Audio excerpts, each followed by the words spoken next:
Welcome to The Funniest Thing. Yes. Where each week we share stories about how stepping out boldly always leads to better than expected outcomes. Yes, it does. I'm Darrell. I'm Ed. And we're broadcasting from CHOBO Studios in beautiful downtown Van Nuys. Yes. So, Ed, before we get on with the show, I think you have some messages to share with our audience, some good news from listeners. Yes. Thanks to Indy Fawcett, our producer, here at CHOBO Studios. Yes. We have rearranged the show, you might have noticed, of late. Put the housekeeping up front, I think you call it. And first we want to thank all of you Patreon contributors, excuse me. You can contribute to the show monthly at patreon.com. It is very much appreciated. It really helps keep the ministry afloat, the show, the Funniest Thing fan club, keeping this thing rolling so that we can continue to bring great guests, the great truth of these messages that actually work. It's amazing. So thank you to everyone who's contributing through patreon.com. Yes. That is patreon.com/funniest thing. It just feels good to circulate money into things that feed us naturally. Yeah. I mean, I've been going back to the Nuys bookstore this week. That's hitting right. that chapel on my break because it's a few blocks from where I teach. And I sit in there for 15 minutes. I come out. I get so much relief and satisfaction and clarity. And I talk to the nuns. So I always throw a nice tithe into their bucket because I think, what would I pay a therapist to have this type of turnaround? And I just throw it that. And it's not like I tithe them way less than I would be paying for a therapy session. But that's kind of what I look at in life nowadays when it comes to like tithing, circulating money. It's like anything that brings me joy and upliftment, I want to support and celebrate. So if you want to do that with Funniest Thing, go to patreon.com/funniest thing. It's patreon.com. And we want to thank you all for just listening to the show, tuning in. If you're tuning in through the podcast and you don't know, we do have a YouTube page with full episodes where you can see everything we're doing. You can see my shirt today. What does my shirt say, Darrell? Why don't you read it to us? It says, "You were rude to me, so now you get no hot dog." Did one of your students make that for you? If you want to send us anything, send it to Funniest Thing, P.O. Box 1312, Culver City, California, 90232. We love receiving things through the mailbag there. We also love Chico. Through Facebook, he sent us a bunch of messages. We'll get back to you. He said, "I'm still waiting for the Coconut Donut CD. I love you guys. The best guys on the radio today. Thank you, Darrell and Ed. You truly make me laugh with encouragement." Wow, that was a good thing you did there. You hold off on shipping the CD until nobody has CD players anymore. You know what I'm saying? Yeah, see? Yeah, so... Oh, God, that's amazing. Vicky Carolyn responded to one of the reels on YouTube, which was about fierce gratitude. If you haven't gone on the YouTube channel and subscribed, go there. You can check out, or if you heard it on the podcast, we talked about last week's episode, we talked about David. That was with Michael Schoonover, right? Yes. And I don't remember the name of the episode. Do you? If it comes to you. Who are you? Who are you with Michael Schoonover. And I mentioned something that David McClure said, which is to start today with brazen gratitude. Brazen gratitude. Fierce gratitude. Yes. Now, he called it not this namby-pamby. Oh, I'm grateful. No, but actually just... I'm grateful. Yes, I am grateful. So... She said, yes, fierce gratitude. Ashley Maher also loved it. She said, this is great. Sarah Negadari, when we shared something that Reverend Ike says, which is stop using the word spending and start using the word circulating. Stop spending and start circulating. Yes. The way we look at life, the way we hold it in our mind, we experience that. That's what we get to experience. So when we think we're spending and we're draining our account by spending and it's not coming back to us, we're missing out on the truth, which is it's about circulation. when we put energy out, it magnifies and multiplies and comes back to us. So when we think about circulating money, when I do anyway, it really has changed my life and the way I feel about money. Well, and anytime we change our conception about anything, Yes. it changes everything in that arena. Yes. Especially ourselves. If you want, I mean, as soon as we make a change, which should always be happening, Right. Because we're always changing, Right. At least the two of us do on a regular basis by doing these readings and living by these truths. The more, or the quicker, or the instant, I should say, you change your concept of yourself, your circumstances change as well. Yes, yes. And, I was telling Darrell before the show, I was thinking about Neville Goddard, who says, our Father is our imagination.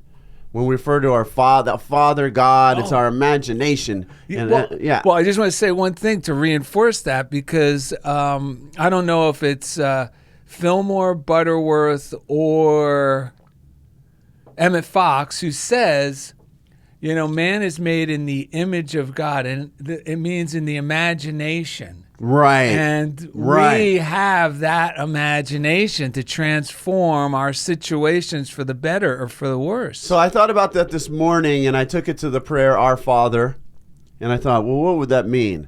Our imagination, which art in heaven, which means heaven is within us. That's what Jesus said. So our imagination, which is within us. Yes. Hallowed be thy name. Hallowed is like holy. Holy is about wholeness. I thought this is what I thought.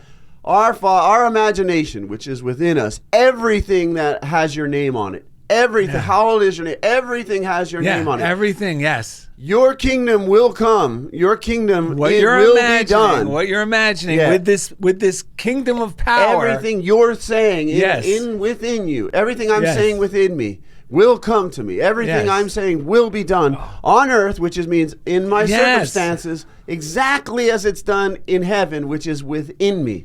So everything I'm believing is going to show up in my circumstances exactly in some form of what I am feeling and experiencing within myself. And that's how powerful we are. That is how powerful we are. What were you going to say? Well, there was something I sent you the other day. Here it goes. I just want to read this to reinforce it. This is from a book called Prove Me Now. It's just a few sentences that reinforces what we're sharing here. This is by Gardner Hunting, who actually was a big film producer and a screenwriter. And he was applying these principles in his everyday affairs and succeeding. He was a student of the same truth that we're talking about here. So he wrote this book that was published by Unity. It's called Prove Me Now. And listen to what he says, Ed. Think for a moment. When I throw a ball against a wall, the ball bounds back to me. That is sure, inevitable, a result of unfailing law. Just so prayer, affirmation, thanksgiving in word and action comes back to me in blessing, just as surely, just as inevitably. Can you bank on that in everyday life, in every hour action, in every minute with certainty? You can. Whatever your prayer, your affirmations, your action, when you have this faith, it always bounds back. Fear not, only believe, only realize and prove. Wow. That's great. That ties into what I read, a quote from Ernest Holmes yesterday that said, we cannot be in peace until we know that the Spirit is the only cause, medium, and effect in our lives. There's no past, present, and future to it, said Ernest Holmes. And that had me thinking, the spirit in which we do something. That's what they mean by spirit, folks. In other words, joy, faith, enthusiasm, or fear, doubt, and worry is the only real cause, medium, and effect in our lives. So the spirit in which we do something. That's why Jesus said, the letter killeth, but the spirit is what gives it life. So if we do nothing else but bring a joyful and enthusiastic spirit, things will get done in amazing ways. Well, the Holy Spirit means bringing the wholeness, spirit this of wholeness, and right? joy Health, to the situation. abundance. It's not this creature that lives around out here. Yeah, because you can know everything in your mind by the letter and have all this crap in your head. Yes. And you can kill everything in your path and everyone you try to talk to by telling them all these words. But there's something powerful about someone who's got a spirit of joy. They can say very little or nothing at all, and you want to be around them. You feel better. Everything is transformed. So we're going to keep moving here. I wanted to thank Sue Hodgson for sending us a daily email. That's S. Hodgson, SHODGSON 31@gmail.com. I mentioned that because you can get this email too. She sent us a great one today that said, each time you repeat the words, God is taking care of it, you realize that human force and pressure are no longer needed. Yes. You will gain a new awareness of what it means to let go and let God. You will see that you have opened up a new area of understanding regarding your true relationship with your Heavenly Father. It will become clear to you that you are the channel and that God is the doer of His good works through you.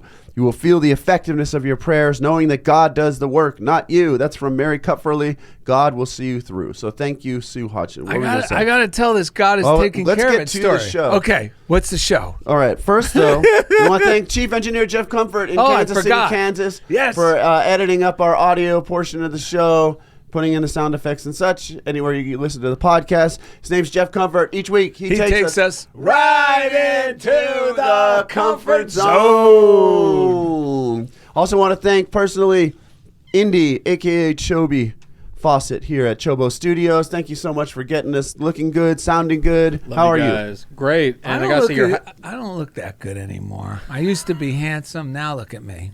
Wow, that's not what we want to be affirming. Go ahead. Go ahead, Indy. I was just saying, great housekeeping this episode. Love the housekeeping. Okay. Housekeeping. Good. And of course, you could go to chobostudios.com or PodShuttle. Yeah, PodShuttle.io, everybody. CHOBOstudios.com will help. You can shoot here, and we'll edit your stuff.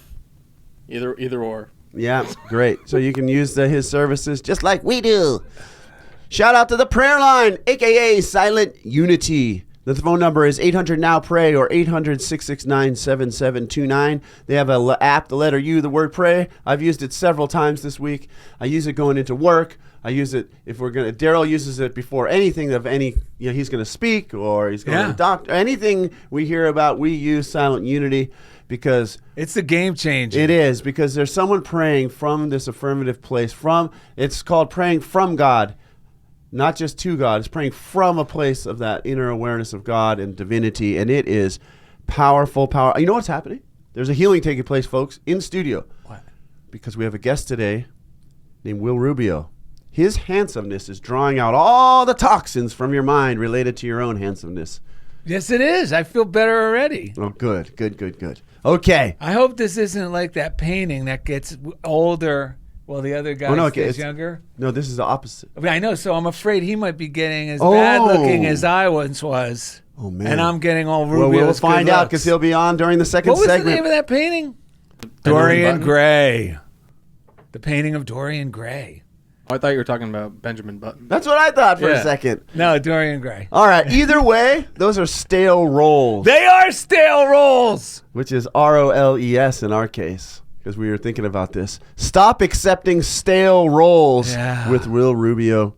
Be willing to let go of your stale roll, and you will receive a better one. Yeah. Of course, our metaphor here is if you were at a restaurant and your waiter brought stale rolls, you wouldn't accept them and just chew on them, would you? Or maybe you would, depending on how you think of yourself. Or in some of our cases, little Eddie might go, "These rolls are stale." But Eddie's mom in his head would go, "No, that's okay. We can eat them. They're okay. Yes. Don't say anything. Right. Don't ask for new ones." Right. Or I'll hide these in my pocket and pretend I ate them because I don't want to. I don't want to offend anyone. Even though we're the customer, we get these crazy ideas in our head, right? So the show is called "Stop Accepting Stale Rolls." Be willing to let go of your stale roll, and now we're talking about your role in life. Yes. ROLE. Your role in the movie of your life.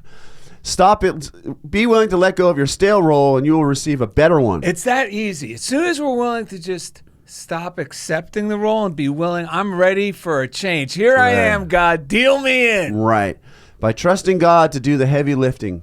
That's the other thing. That's why we can let go. Yeah, 'cause because we don't have to do it. all. We don't even have to figure it out. We just right. have to be willing to say, I'm ready for it. I am ready for a new change. I'm ready for something better than this. Yes. By trusting God to do the heavy lifting, we open ourselves up to new roles. That's key. Roles that we might not even know about. That's right. Well, likely we don't. What God desires most for each of us is to be doing what we love and to be well compensated for it. Yes. Toughing it out in a stale role is not God's will. No. On this episode, Darrell and Ed remind listeners how simple it is to get cast in the perfect role. And during the second segment, leading man and host of Random Acts on BYUtv, Will Rubio, elevates us to stardom with today's daily word, which is mystical living. That's right. And if people are watching on YouTube, they're going to be in for a real treat because Will Rubio is going to be live in CHOBO Studios with us. Yes. Oh, you know what? We didn't read our postcard from Kirky, and it says, today's postcard from Kirky says, the garments of limitation are cast off when we begin to transform our individual minds with the belief that we are divinely created and divinely sustained. From Raymond Charles Barker and Ernest Holmes. We didn't Or time maybe it said it. Ernest It's Holmes amazing. to Raymond Charles Barker. So I'm not sure. are But we- let's breathe. No, what let's do you read, want? breathe, and then your story. Quick story. We All got right. with time. Breathe, read, and quick story. Yes, that's a great lineup. That's a great lineup here on Funniest Thing. So, from October 28th, from Emmett Fox, Around the Year with Emmett Fox, Darrell and I do a morning routine. Yes, we we recommend do. you do too. You wake up, you read some of these style books that bring you truth to help. You know, it's like food for your mind. It's like a massage for your brain. It's also like dialing our mind into a higher frequency. Our mind starts moving out of this. That's right. And into this more optimistic. Right. You know, we start getting filled with the Holy Spirit. That's correct. And for people That's like what it means. high-end actors like Will Rubio, it's like when he goes and gets those B12 IV drips. Yes. It really gets you feeling better. You know, so you got to do it. You read some inspirational stuff. You meditate for even just a few minutes. Yeah. And then you affirm some things. Brazen gratitude. You state who you are. It's amazing. It works. Yeah, because by this point, you've elevated your consciousness and you're seeing things through a new and inspired lens, and you're just affirming those things for yourself. So on October 28th and Around the Year with Emmett Fox, there's a reading called Shack or Palace. And it says, there is no use in merely saying everything will be all right. Thinking rightly, of course, means putting God into all your affairs and expecting him to change them. For example, if you're living in a shack, it is not any good pretending that it is a palace. Cheap optimism is never spiritual. Realize that you are living in a shack, but claim the presence of God to guide you to something better. Teach me thy way, O Lord, and lead me in a plain path. And you could say, teach me thy way, O law, which is the law of ever increasing Yes. good, which is always attempting to pull us in the direction of our good, and lead me in a plain path. We want to bless it so that it's easy for us, not, that goes along with what I realized today. When I was getting my master's in spiritual psychology, the teacher said, never use the word passion. Yes. Because it really means suffering. And so I thought about it again today. I was like, what do they mean by that? So I looked up the etymology, origin of passion. And it really means that which must be endured. So we don't want to attach that word to the things we love. No. That's because that's often called passion projects. It's basically that's like when my mom would say, yeah, music that's something nice you do, but make sure you keep going to work and suffering. So it's this whole no, the things in our heart that we love, they're not passion projects. They're joy They're projects. joyful. They're enthusiasm projects. Yes. They're love projects. They're healing projects. They're Yes. prosperous projects. Because even if the money isn't, they're prospering us in more ways than Well, we realize. If you're not feeling good during the journey portion That's of the right. show, then you're not going to feel any better once you arrive to the destination. Correct. That's the key. Yeah. And anything you do that you love, that is not a passion project. That is you're actually living God's will for yourself. Right. Because it's healing, it's fun. There's nothing uncomfortable or enduring about when Ed and I put together the shows every week. Right. Actually, it brings us life to think on these ideas all week, They transform our everyday situations. Right. And we get more and more enthusiastic, experimenting with these laws in our real life. Yeah. So, and even when I do art, I never, it's like, I got to suffer through making art. Right. Because I'm an artist. No, when I do art, I was just thinking this other day, it relieves my stress. Yeah. I feel good about myself, and I always go, Right. oh, man, why was I making this so difficult Right. to do this? Like, Right. the difficult part is me not doing it. That's what I want to be clear. Mm-hmm. The difficult part is when I'm putting it off, and that used to be my whole life because of the misinterpretation of passion, because I got the same idea you got, which is it's not virtuous unless it's hard work. Right. And I really think these bozos, these success coaches, or anyone who's successful in any field puts out that big lie. Well, it took a lot of sacrifice. BS, because if you got to fight to get it, you got to fight to keep it. And the truly successful people that we look up to, that are successes, whether they're legitimately well-known actors, singers we've met,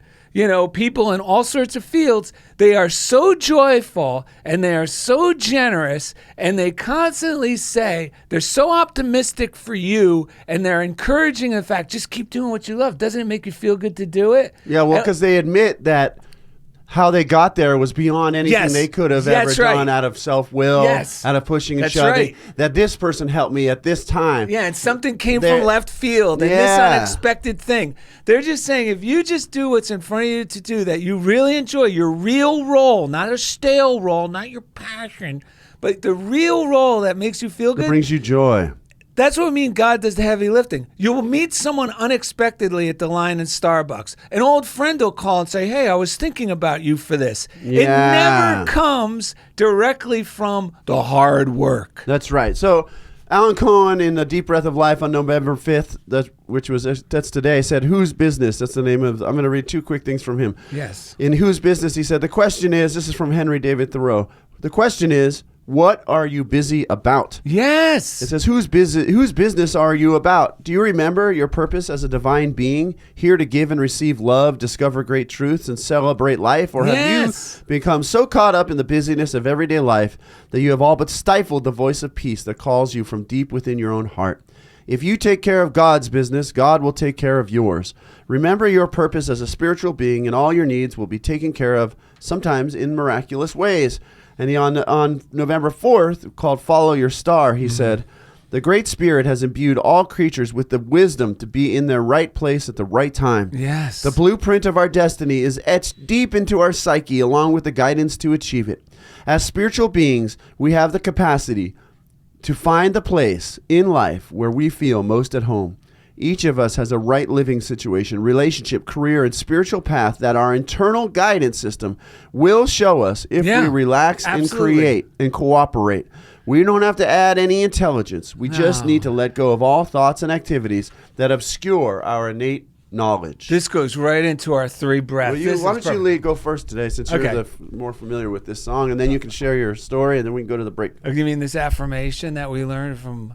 the great David Naughton. Yeah. You know what? I want to say the affirmation that these breaths made for me today, that worked for me, is when I bless me, I bless all that I see. Yes. When I bless me, I literally bless all that I see, because anyone I come in contact with and anyone I think is going to be seen through that lens. But we had a song that we like to put it to music. Other people already have this great guru. Do you remember his name? Yeah, David Naughton. David Naughton. So go ahead. Okay, you ready? Yeah. No more faking it. This time in life I'm making it. No more faking it. This time in life I'm making it. No more faking it. This time in life I'm making it. Now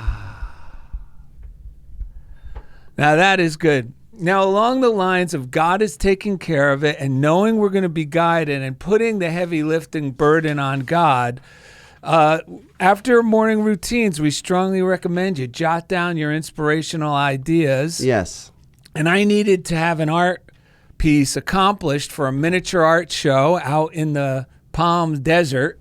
Was that the one you sent a picture of me? Yes. Yeah. Okay, so you're going to hear how that came We about. can get that over to Indy too, so he could put it on. Yes. Okay. So what it was is 10 inches by 10 inches, and I've been trying to come up with something, and it wasn't working. But I just kept throwing the responsibility on God, because this always works. God is taking care of it, and it needs to be in the mail by Monday. Right. And I only heard about it a week and a half ago, so I was on a little bit of a deadline. Right. So I didn't know what I was going to create. I thought maybe I'll use something old, but that didn't feel good. You got to go with your gut, that guidance. And I knew it was going to be something new, but the mind was starting to get overwhelmed. And then I saw, Ed and I were, I don't know how this came about, but one of my favorite quotes from Ben Franklin is, "Fart proudly." Yes. So I kept delighting in that idea, fart proudly. Right. And what that means to me. And I kind of put it on the back burner, but the 4th, which was yesterday, it came to me, fart proudly. If we are going to live a full life, we will take risks every day. And I wrote to myself, reread this and act on it. And then I wrote to myself, now this is to me, the ultimate risk we are talking about is trusting intuition. Yeah. 2 lessons where I didn't listen. This was from the day before. Because when you do a morning routine, it's easy to inventory yourself and see where you're following God. Right. So you learn. So 2 lessons where I didn't listen. 1, don't get Al's chicken today with Ed. Oh my God, that's right, because I said it and you were like, usually you're the one who says it. For some reason I said it because I was starving and it was terrible. I know, but I was like, for some reason my gut's going, I don't know if that's a good idea, but Ed's so happy about it. Yeah. And we got these chickens. We both... Oh man. Remember that show, Parts is Parts? It was like a commercial for like bad chicken nuggets. That was Parts is Parts. Oh, it's horrible. It was, yeah. Okay, and go number 2, don't eat... Steven couldn't finish his burger the day before and said, hey, do you want the rest of this? And my mind goes, you don't need to eat that. But then I went, all right. So that was 2 places I didn't listen. But here we go. I have a guiding spirit within me. It guides me simply and with feeling. It's not by clever thinking that I'm guided. Yes. Through great accomplishments. It's by trusting that shooting star of a feeling that knows and acting on it. So what happened in a nutshell? Later on that day, I got so high from fart proudly and that little thing I read in the beginning. Right. That I ended up going, I'm going to draw a little mini portrait of Ben Franklin. Right. And then that led, I should put the fart proudly. And I go, this is going to be my piece. Yeah. And I finished it. It looks amazing. And you know it's right when you feel so good about it, but it gets even better. At a Goodwill down the street, because I needed to frame it, and it has to be 10 by 10. Right. And we're going to do it. For $5, they had an On National over there? Yes, and the worst possible. I would never go there. And I had a hunch to go there, folks. Never argue with a silly idea. Yeah. And they had a professional frame that fit this perfect. I mean, it's incredible, folks. That's what we're talking about. Experiment with this stuff in your everyday life, and you will be thrilled in the little things, not just waiting for the big things. You know, Joyce Kramer said in this email that we got from Sammy Smith today, what are you giving to life? No matter what your age, your education, your environment, or your status, you have much to give, which is what you're doing with this art. No more hiding behind excuses. You may fool yourself, but you can't fool God. You're not too weak, too unprepared, or too anything for God's counsel and direction. Yes. Ask God to show you what you have to give to life. Open your mind to new ideas. Respond to these ideas. Get on with the Father's business. Give to life what is right for you to give. Yes. And from Psalm 32:8, it says, I will instruct you and teach you in the way you should go. That's your intuition. And it feels good, but it also feels like, no, I got a better idea. And that's what I mean. I can't listen to the clever thoughts. I have to listen to this shooting star of a feeling. I got a shooting star of a feeling. Coming up next, leading man and host of Random Acts on BYUtv, amongst many other things. Will Rubio elevates us to stardom with today's daily word, mystical living. Thank you for listening to Funniest Thing with Darrell and Ed. This time in life, we're making it. Welcome back to the second half of this episode. Stop accepting stale roles with our in-studio guest, Will Rubio. Yeah. How are you, Will Rubio? I'm doing so well. Really enjoying the energy right now. Right. More in finger CHOBO guns. Studios. Show everyone. Yeah. More finger guns. Woo! More finger guns. Finger guns blazing. Guns a-blazing. All right, Will, do you mind if I read a little quote from Richard Lynch? What if I were to say yes? I do mind. Then I wouldn't do it. Oh, well, I don't mind. So go Okay. read on. Darn, if you would have said no, then we had an actual flamethrower. We were going to just burn this whole sheet out of my hand. But we'll try that next time. Man. But Michael Schoonover is a great minister, mystic from San Diego. He sent us this quote from Richard Lynch. It's a book called Know Thyself. It says, the ultimate aim of each individual is to gain a consciousness of truth. In this knowledge, the man finds himself in the particular work that he or she is intended to do. Each person brings a gift into the world, a donation to its progress. Each is restless and unsatisfied until they have delivered their contribution. They become free from the ignorance that binds and hampers only in proportion to this knowledge of truth. False thinking makes our way hard, but truth is always liberating. Yes, it is. Doing the thing we love to do. That's that intuitive, Yeah. coming Guidance. from within Yeah. type of truth we're talking about. Not clever thinking, but a joyful nudge or shooting star idea is the Yeah. one to go with. And that takes courage. It does take Yeah. courage. False thinking. What did it say about false thinking? Repeat that. It says, false thinking makes our way hard, but truth is always liberating. Yeah. So what is that false thinking? I think oftentimes it's the things that we take on from other people. Mhm. You're talking about going inside and figuring out who you are and what you want to project to the world. And this false thinking is all these layers that we place on top of ourselves. Yeah, and here's the thing. We've been talking about this quote recently from the Bible, which is that my Father's house has many mansions. And if we go back to the idea that our Father is our imagination, is at least, because I can hear how some people, my Father's my imagination, but I don't know. This is just a tool through which to kind of understand a way of Yes. thinking about things. But what I've come to understand recently about that quote is that when we get stuck in these false thinking, these boxes, we forget how many other mansions are within our mind that we could be living in. We could be having a whole different reality in which that's more accurate about who we are, in which we remember, oh yeah, I know how to do this. Oh yeah, I'm good at this. Oh yeah, like this comes naturally to me. Yeah, I never knew I could do this So thing. what happened to me, like recently I've been working out, how do I really feel about teaching in the school district, right?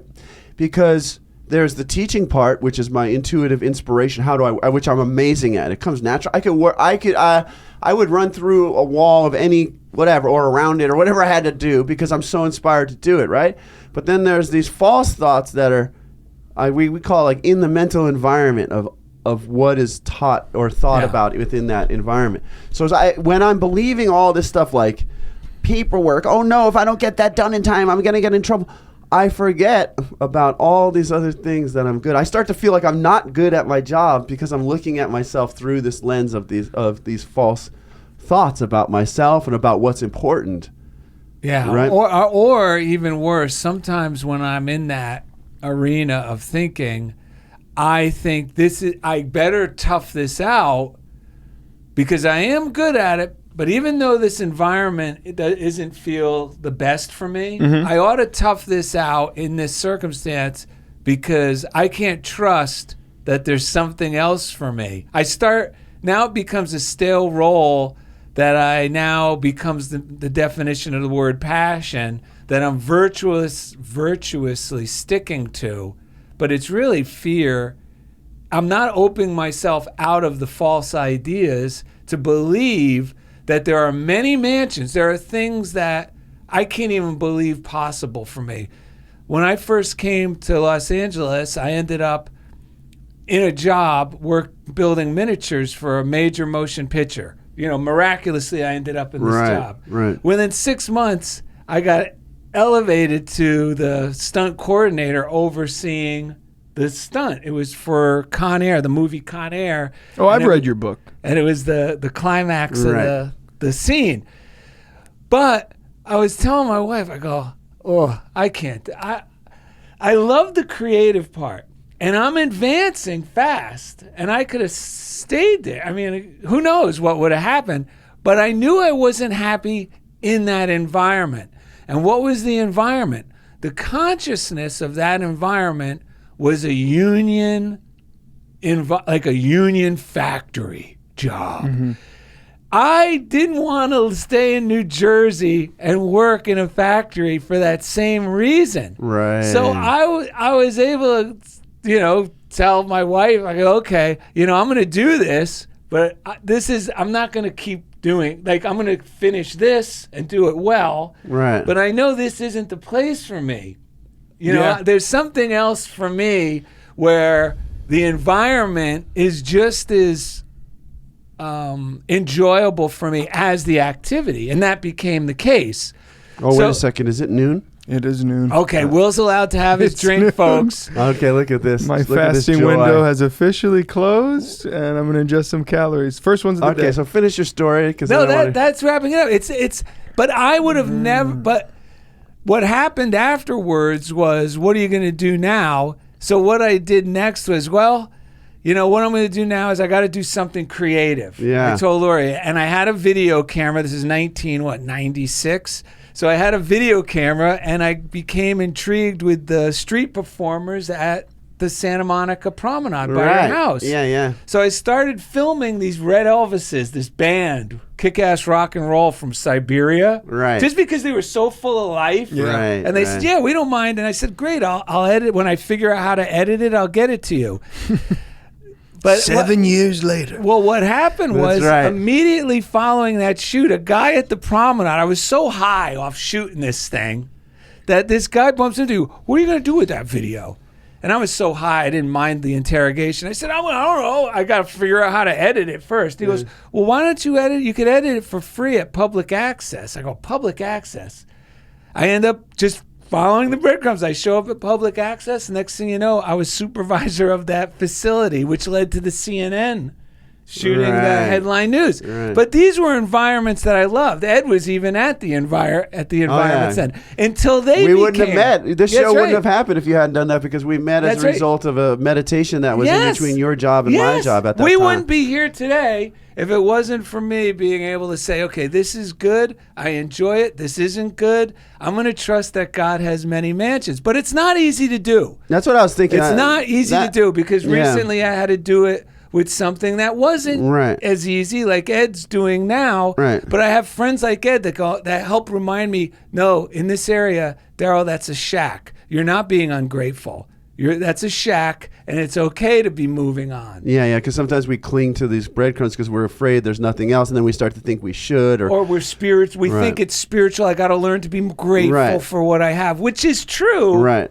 So that's what I wanted to bring this all to Will Rubio, because you actually act. I mean, we're talking about real roles that you're applying for. I mean, I just wonder how this, the meta of all this within the actual acting profession, the way you see yourself, how that affects your choice of roles or what you want to do next, or where you're headed with all related to that. Yeah, or even your enthusiasm about working in that industry, or maybe sometimes getting doubtful.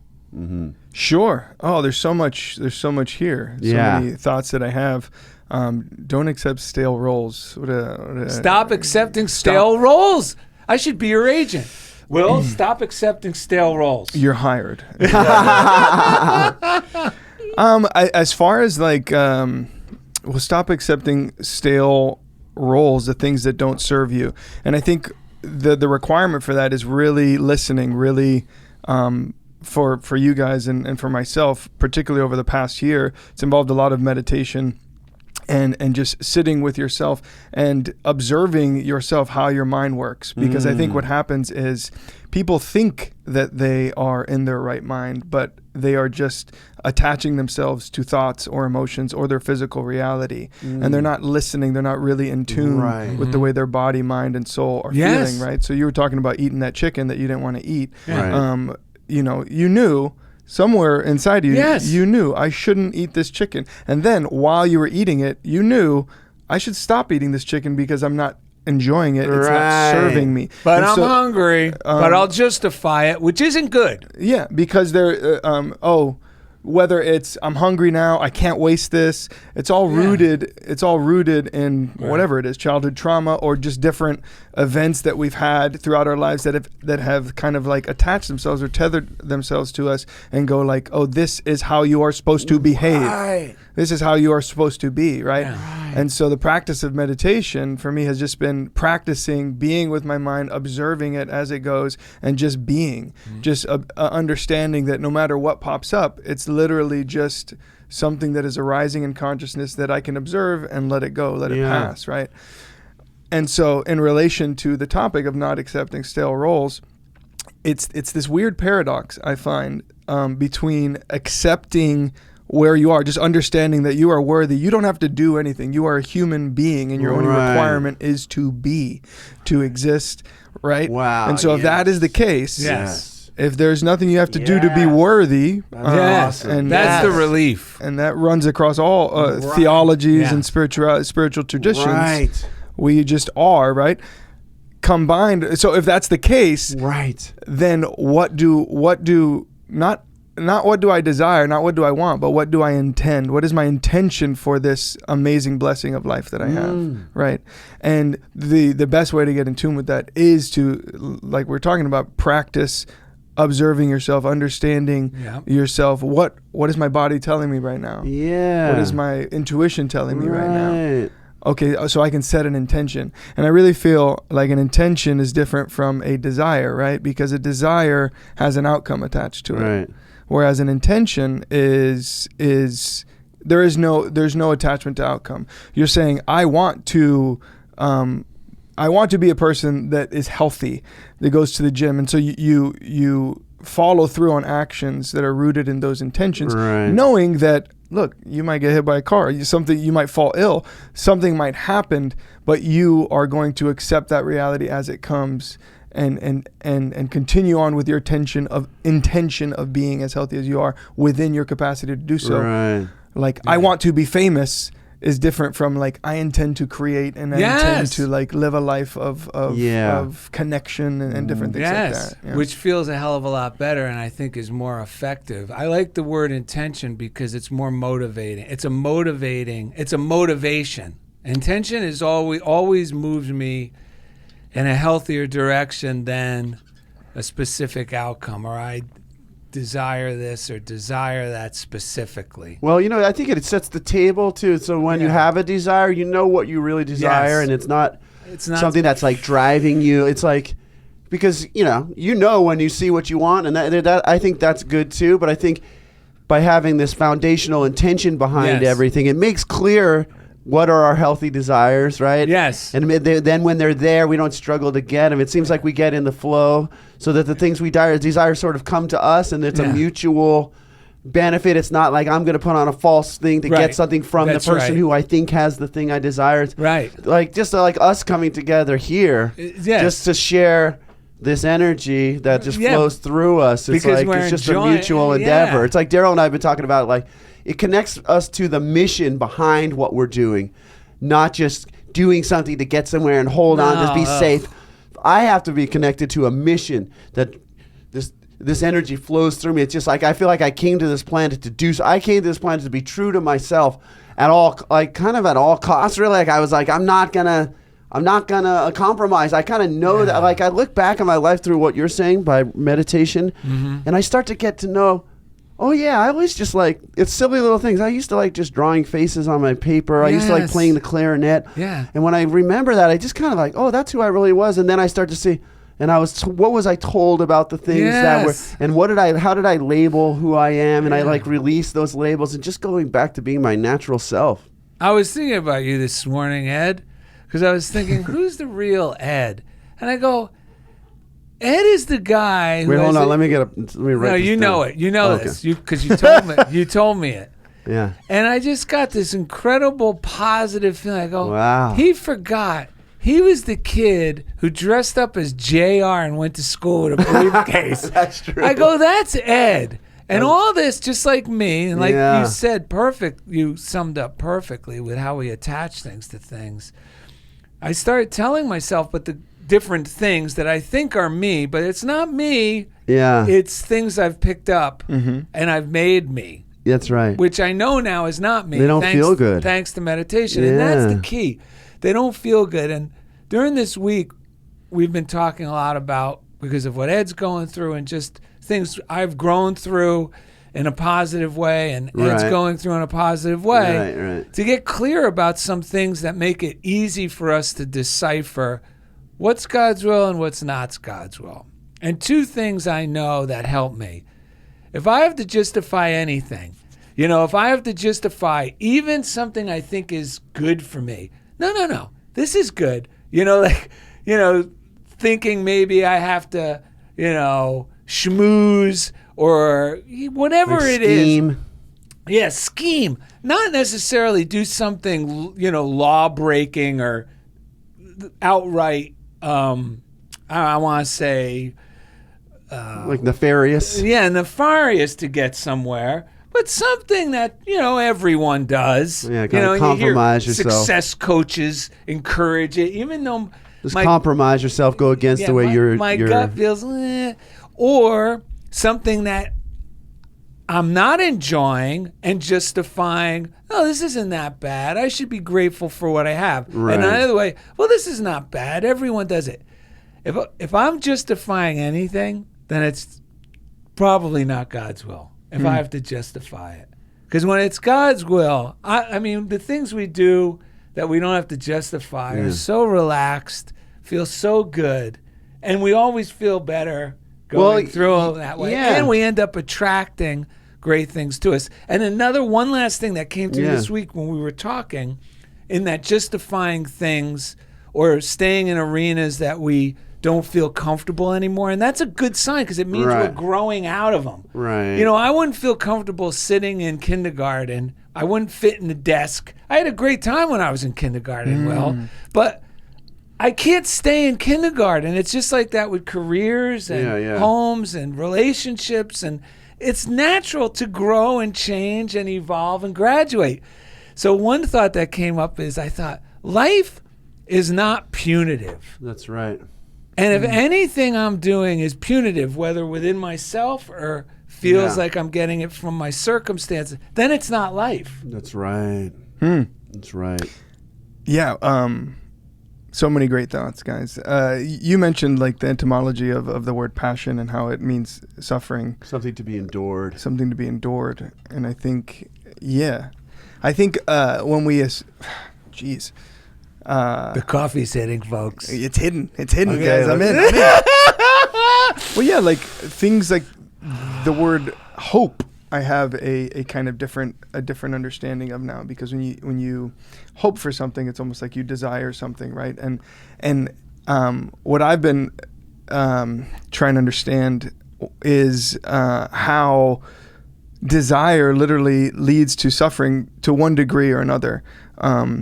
It's like a gradient of suffering, right? So little sufferings or large sufferings, and we experience those differently throughout our lives. But you just said something that I wanted to comment on. What did you just say? You're talking about not fitting in the desk? Oh, yeah.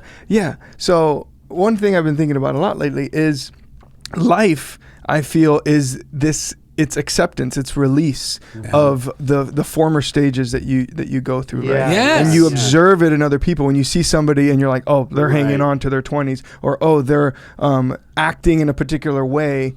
And there's two ways to look at that. Well, they're just living their life. But also, when somebody holds on and doesn't want to let go, and you see it a lot, particularly in older people, when life is coming to a close, and or their lives are kind of contracting, and they're still trying to like expand, right? Instead of that acceptance of the natural course of things. Right. Like I don't dye my hair. I use a subtle gray Well, reducing because it could shampoo. mean that too. Trying to hold on to youth unrealistically. Sure. My old self. Which never looks My good. old appearance. I know. It does never looks good. Yeah, so go. No, yeah, just to that point, right?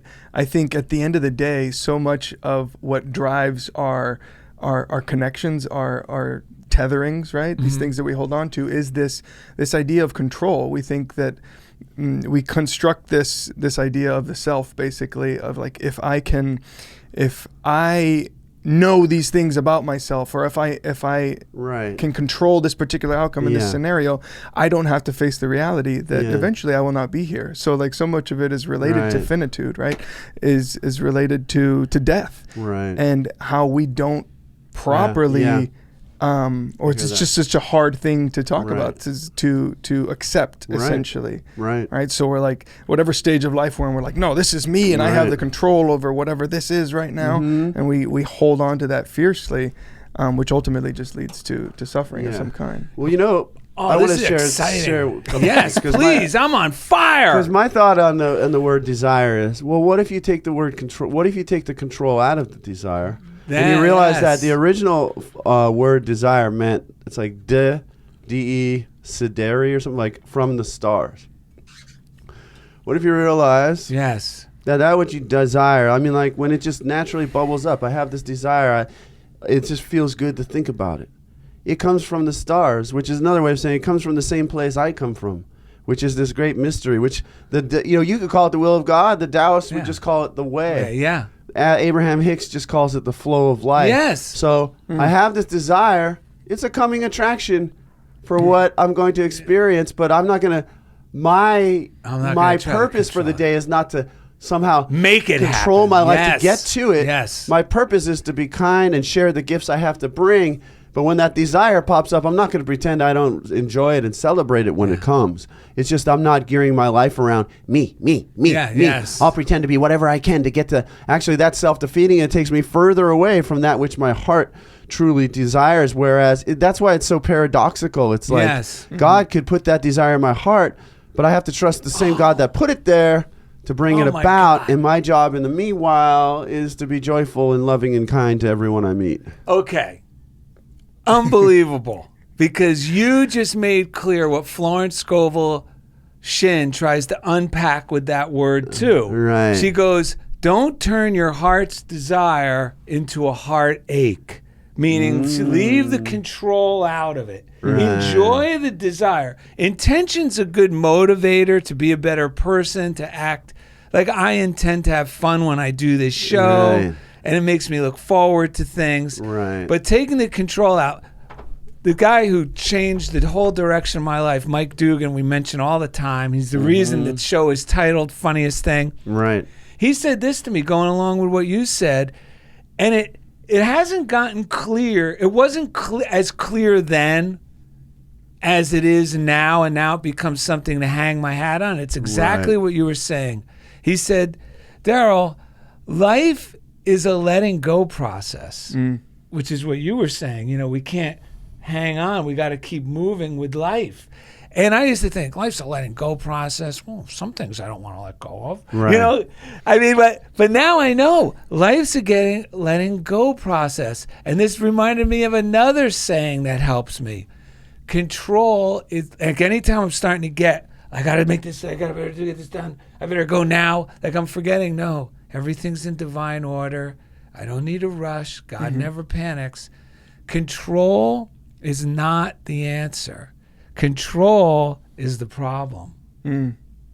As soon as I start controlling, that's the problem. Right. Control is not the answer. Life's a And letting go paradoxically, as you seemingly release control, Yeah. you, in some Right. ways, at least perceptually or as a matter of experience, you gain more control Yeah, yeah. That's right. because you've released your Yeah, attachment to it. That actually is the present day understanding for me of stand aside and see the salvation of the Lord. Which salvation, this is a big word show. We're learning a lot of etymology. Yeah. That's a big word. That's a $4 word, folks, for like the original origin of words. So Yep. what it means is Solution. solution. Salvation is so solution. stand aside, release control, and like you said, because it's a law, whether you believe it because it says it in the Bible or you come to that understanding just from life experience. It's a principle. You're seeing a principle that's At work. Yeah, at work. That's guaranteed when we release control. I have had it happen where time expands when I release 100%. control, and it makes no sense that I made it to this appointment. Earlier I was freaking out because of the time, and I said, fuck it, I'm sorry. I said, I can't, I gotta just let go of the control. Yeah. And you've seen it, Ed. And other times, time shrink. Yeah. Like when I needed it to seemingly be reduced. Like being in a waiting room. I'm going, how did I know. They said I was gonna be here for at least an hour, and I'm in and out of the VA by the time my appointment was supposed to be, because Right. I came 15 minutes early. This makes no sense. And Yeah. we call each other when this stuff happens all the time to remind ourselves of exactly what you shared. I wanted Will. to ask Will. I just had this intuitive thought regarding how did you get this role in Random Acts on BYUtv, which we recommend. Highly recommend. I mean, this week was one of those moments. I was making dinner. I put it on my phone, your show, because work's been like kicking me in the behind, and I work similar to what you do on the show. Just, it's a service-oriented thing where I'm giving, and I was like, I need that boost, and I know your show does that for me. And then I was like, holy smokes, Jen, that's my wife. I said, the guy that's helping me is the guy who's coming on the show this week, and I forgot now. Yeah. And it was such a wonderful, it just made life feel even more magical. But how did you end up with that role? I do want to comment on your time thing. You I want love to that. comment first and then share Yeah, that? yeah, I'll yeah. talk about Comment that. and then Yeah. talk about I that. love this idea, and Okay, I good. feel like, but yeah, I will definitely comment on Okay, that. great. But time, I feel, I experience that a lot working out. When I'm doing a particularly difficult stretch or something, and I'm looking at the clock, I set a goal to do a minute, and I'm looking at the clock, and every second ticks by like an hour, right? Yes. Yeah. But when I release and I breathe into it, and I try to be present and observe everything and pay attention to everything going on, the time, all of a sudden the clock beeps and I'm done with that particular stretch, Right. or whatever it is. And then also, typically, like, people are like, where did this year go? Like, it's already November. Yeah. It has disappeared. For me, and I say this genuinely, I feel like this year has been very long. It has felt like it has been very long. And Yeah. it's because I've started meditating, I feel like. Yeah. Because when you pay attention, That's right. Yeah. when you pay attention to things, I feel like, as a matter of experience, all you have is, they talk about living in the present moment, Yeah. right? All you have is this That's right. That's right. ability to be here. When you're spinning into the future, or Yeah. you're guilting into the past, you this moment just kind of Yeah. evaporates, and it Yes. seems to, like, where did it go, right? And I heard this awesome thing, and it's about this in relation to this idea of finitude that we have, or the fact that we're going to die, right? Your life is the sum experience. If we're in the present moment, your life is a sum experience of everything that you pay attention to. Right. And so when you pay attention, you're literally paying with a little slice of your life, right? Right. And so the very idea of paying attention, when taken kind of in a literal way, puts things into focus for yourself. So you're like, at least for me, as I've been trying to, like, use my phone less and be distracted in this same. way. Yeah, here too. Yeah. It's like, oh, I'm paying with my life. I'm Yeah. paying attention to this thing. Is that what my intention is? Is that what I want to do Right. with this particular slice of life No. that I'm doing, or I that I'm love living that. right now? Well, this is Wait, good. let me share Yeah, this. share So- this. And then we'll get back to the random. Yeah, then Yeah, we'll we talk won't about the forget. random acts, and then we'll wrap up the show. But with regards to time and meditation, if we don't see, meditation helps me get rid of the movie that's going on in my brain and tune in to this flow, the way to what's going on in a much broader, more all-inclusive sense. I feel that once my mind tunes into that, then I cooperate with that. Yes, yes. Then time and me are having this dance. You And- become the master Yeah, of time. because it's a very relative thing. It That's only right. exists in this one, like, kind of four-dimensional realm, but we exist beyond that. So when I tune in, yeah, amazing things happen. And then what you said, because I got rid of YouTube and Instagram off my phone, and all of a sudden I realized like at night I have so much more a feeling of freedom and time. Yes. But I realized what you just said about paying, because that's just time, that's just attention I'm paying. It's gone. But taking it back to what Reverend Ike said, which is never say pay, always circulate. If I circulate my attention into living things and people like yourself, it continues to circulate and go on and bless. So if my life is a conglomeration of all of the places I've invested and circulated my attention, then I think that's a pretty good way to live. Well, and I feel like then I'm becoming part of the eternal process, and I'm investing myself in the future of whatever this thing is here that we're doing. And it really changes the concept of what a day is, because meditation has transformed my. I remember when I first started meditating, I told Mike Dugan, I said, "Oh my God, a weekday is just like a weekend." Because up until that time, a week was something to get through. I was in the military at the time, and then I'd have liberty on the weekend. Right. But I was starting to go, a weekday, a day at work is the same as a day off. It's all my day. I love that. And each day now, it's funny because Ed and I joke how sometimes weeks seem like they flew by, but then we'll look and we'll go, wait a minute. It was just Sunday that we did this, and we're like, oh my God, that feels like it was a month ago. Why does it feel like it was a month ago?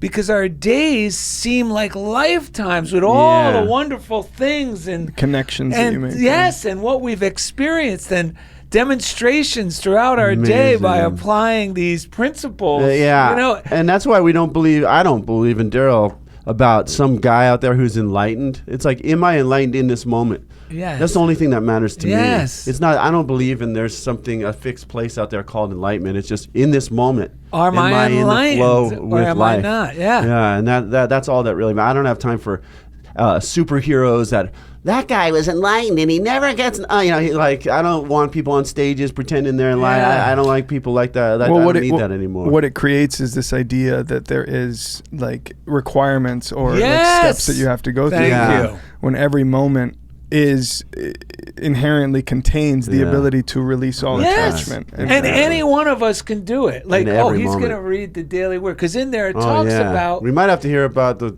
random acts at another episode. No, I'm going to get it in. I'm going to get it in right now. He can squeeze in. He's so hopped up on coffee. Okay, and then we'll get the Daily Word, and then we'll wrap up the show. No, he's not. He's hopped up on joy. But because even in the Daily Word, I'm just going to give a preview of it. It talks in there about this isn't relegated to mystics, guys on mountaintops, but every one of us doesn't have to jump through hoops. The bar is set so low because we're born with this inherent ability to demonstrate right where we are, who we are right now in our lives. And that's a cornerstone of the New Thought movement. It was just everyday people who are students of truth sharing stories about how you right now can apply this in your life. Whatever level you are at, you can experience this stuff working in your life to your benefit. Yeah. Absolutely. Are we out of time, or can I talk about let's hear it. No, let's hear it. We want to hear how you got because I know this is a miraculous. Indy, can we hear the story? Yes, sir. Oh, of course, please. Great. Let's go all day. Right. Because he's a Let's go all night. He's a mean taskmaster. We're going all night. Okay, go ahead. Well, I'll start it off by saying that the new season of Random Acts premieres January 4th, 2023. Okay. There was the episode you guys watched was the sneak peek episode, which that was awesome. Anybody can watch right now. You got to watch this episode, man. I get the chills. Episode 1 of season 8, right? Go to randomxtv.com and you can check that out. We also have a Christmas episode coming out on December 8th, I believe. So there will be those 2 episodes, but then the rest of the season, the other 8 episodes will begin airing every week on BYUtv on January 4th. Okay, and you can get the app for free. I highly recommend it. You can get it on your phone free. BYUtv. Honestly, like, I think I may have talked about this on the podcast before, but like when I booked the pilot for Random Acts, I also booked a pilot for another kind of prank hidden camera show called Balls of Steel, I am so glad you ended up on Random Acts. in which I literally... We would have had a different show, folks. I could find the images. We took the promo images, but there was like 10 characters on this show, and each one was like had a different brand of mischief. And my character was in a devil costume, red paint, red latex, Oh my like a gosh. cape. I would literally play the devil. And I was just like, which one's gonna get picked up, basically, and that one did not. And Random Acts got picked up. Random Acts is Wow. Yeah. But as far as how I got it, I mean, I went to school at BYU, and so just the connections I made there. I think of who I was 7 or 8 years ago when I booked this show, and like what I've learned and how much more comfortable I feel within myself. But it's like we're talking about who I was always in there, right? And the positive parts of me Right. Yes. that enjoyed and loved connection. Yes. Were always there. And as a result, I've always had amazing friends. I've always had an affinity for creativity, and I've just been lucky enough to behave in such a way or project in such a way that people like me and they appreciate having my energy around them. And Well, one because of my you're friends, sincere. I got to tell you that, and you got to let this in. You're a very sincere person. When you're on that show. It's amazing. I'm pretty, unfortunately for me, too good at sniffing out. This guy's full of it.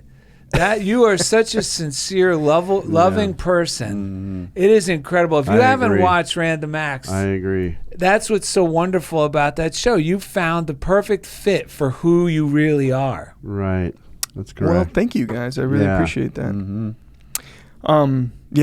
I mean, at the end of the day, my friend Micah Young, who concepted the show and put it together, brought me in because we'd worked together in comedy for years, and we shot the pilot, and 6 months went by before it got picked up, but then it did, and it's so good. and we got picked up for a second season, and it's been like this ebb and flow, honestly, and everybody. We've been working together so long that we're very much like a family now. Right. And like any family, there's like ups and downs and fights and this, that, and the other thing. Yeah, actually, Indy calls the show before our show.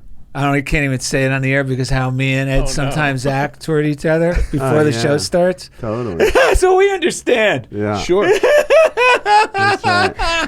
But all that to say that I've arrived at this place with Random Acts where I have this deep love and appreciation for the experiences that it gives me, for the connections that I'm able to form in it, and I will keep doing it, and I just want to say, like, you guys, we met by chance. Yeah. Darrell reached out randomly, and I love it. I love that you guys have connected so deeply with this show, and that you're not from Utah where it's produced or whatever. You just discovered it and see the value and the positive energy that it projects. Well, we I were think that's blown away really when awesome. we texted you. I started texting you about that show from season 8, the sneak peek, and then you actually passed it on to the man in the show. Oh my And God! Thank you so much for doing This stuff that. is amazing. Nate Ogden. Yeah, he's a really cool dude. He's a motivational speaker. Oh wow! He is a quadriplegic that hasn't let that stop. Not him, at all. At all. He inspired me so much. Man, yeah, you got to watch the episode. I just think it's amazing that the things we do when we follow our intuition connect us to so many things that we couldn't. We talked about control. We couldn't wiggle our way into it. We couldn't scheme. But it's like when we listen to what God puts on our heart and practice these principles and trust, it makes us I become a better person. I'm generous. I'm not trying to get things, but I really think as that flow of life, I'm letting it come through me. Through that same flow, all my good is coming to me. Yes. And it's just these amazing... Because it creates a vacuum. Yeah, and it's this interconnected web of amazingness that happens. So it all starts by, like Will said, and we've talked about, meditating so you know who you are. If you don't, that's the only way. This is not... Otherwise, it's just theory. Until we connect with our divinity or whatever we want to call it, us, who we are, by observing it, by getting to know it, the rest is theory.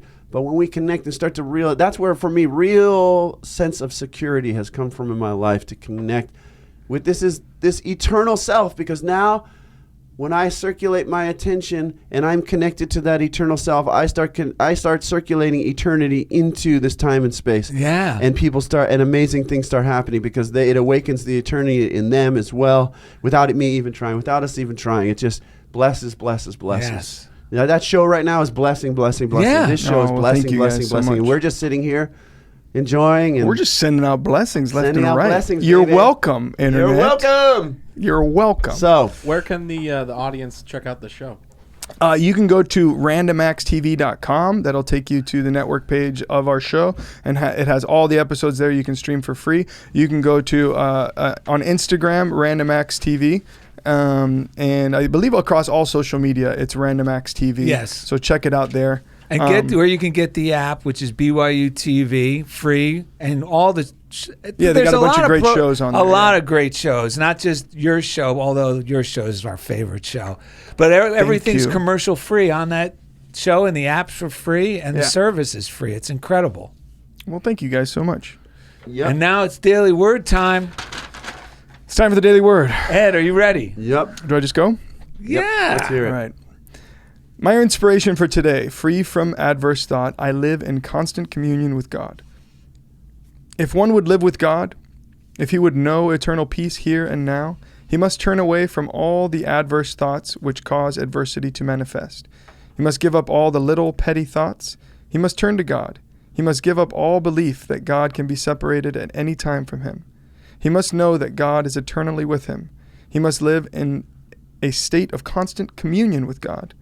We used to think that only monks and recluses could live the mystical life. Today, businessmen and housewives have found the secret of living in constant touch with God regardless of who they are or where they are. Yes. They have discovered how to turn away from the petty things of life and how to live the mystical life. We live in a constant state of prayer when we realize our oneness with God.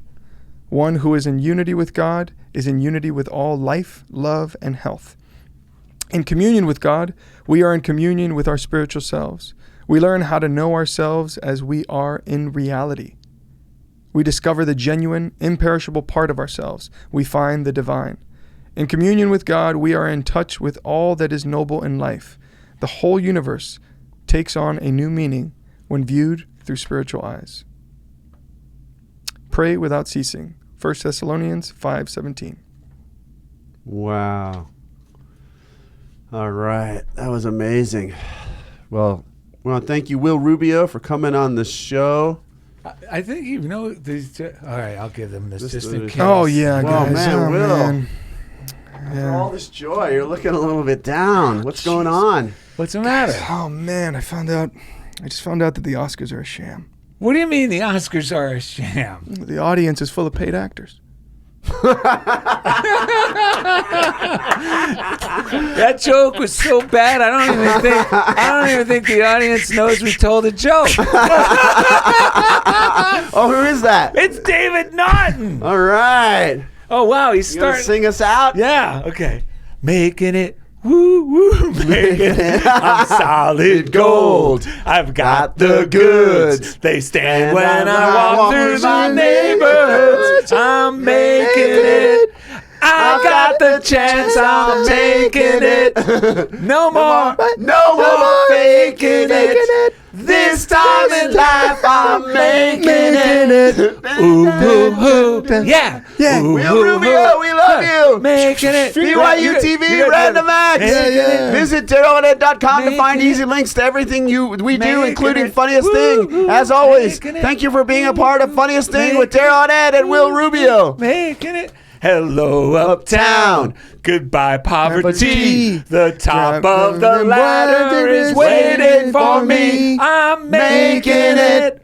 I've got the chance. I'm taking it. No more faking it. This time in life, I'm making it. Woo-hoo-hoo. Making it nonstop. Breaking it. Woo-hoo. Making it to the top. Making it. Forsaking it. Woo-hoo. Making it.